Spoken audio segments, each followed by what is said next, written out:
म बालेन्द्र शाह नेपालको सार्वभौम सत्ता र राजकीय सत्ता नेपालको सार्वभौम सत्ता र राजकीय सत्ता नेपाली जनतामा निहित रहेको नेपाली जनतामा निहित रहेको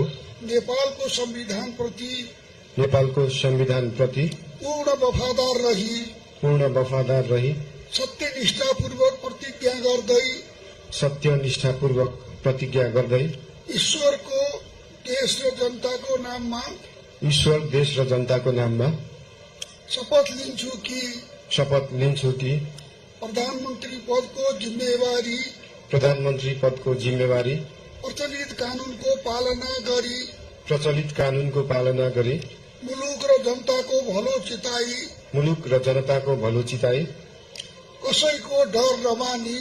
कसैको डर नमानी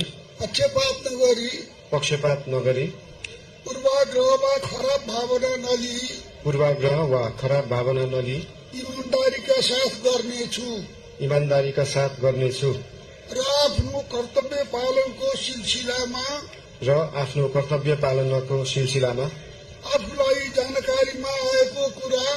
आफूलाई जानकारीमा आएको कुरा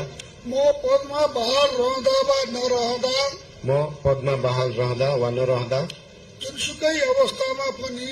जुनसुकै अवस्थामा पनि प्रचलित कानूनको पालना गर्दा बाहेक अरू अवस्थामा कुनै किसिमबाट पनि